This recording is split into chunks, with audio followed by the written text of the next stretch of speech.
Pernah ngerasa perih saat buang air kecil setelah berhubungan? Atau bolak-balik ke kamar mandi karena rasa nggak tuntas? Bisa jadi itu bukan hal sepele. Bisa jadi itu tanda-tanda ISK. Halo semuanya. Di video ini kita bakal ngobrol santai soal ISK, infeksi saluran kemih, dan gimana sih hubungannya sama aktivitas seksual, terutama buat kamu yang aktif secara seksual. Tenang, ini bukan topik tabu.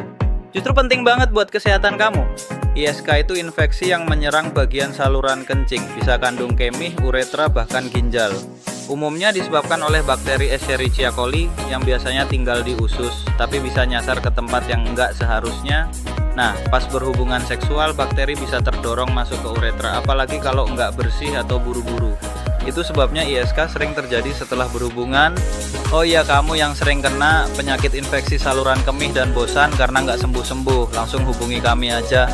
Nanti kita bantu untuk pengobatan dengan pengobatan herbal yang aman dan sudah terbukti wanita lebih sering kena ISK. Kenapa?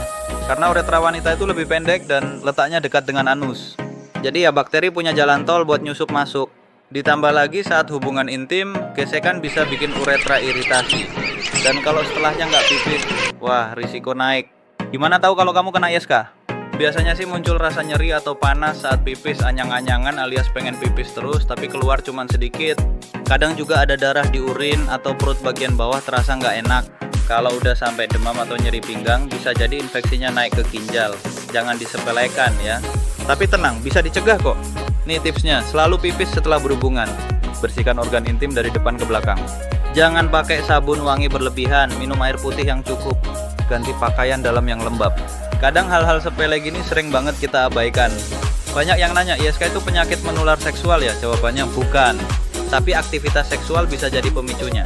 Jadi bukan karena pasangan nularin, tapi karena faktor kebersihan dan gesekan selama hubungan. Tapi tetap penting ngobrol sama pasangan soal ini. Nggak ada salahnya jaga-jaga bareng. Kalau gejalanya muncul lebih dari 2 hari atau kamu merasa nggak nyaman terus-menerus, itu sinyal untuk ke dokter. Biasanya dikasih antibiotik, jangan ditunda, jangan diobati sendiri terus-menerus.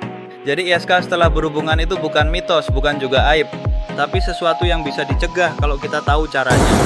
Mulai dari hal simpel, jaga kebersihan, pipis setelah berhubungan, dan jangan ragu ngobrol sama pasangan. Karena menjaga diri sendiri juga bentuk sayang sama orang lain. Kalau kamu merasa video ini bermanfaat, jangan lupa like, share, dan subscribe buat konten edukasi lain seputar kesehatan sehari-hari. Sampai ketemu di video selanjutnya.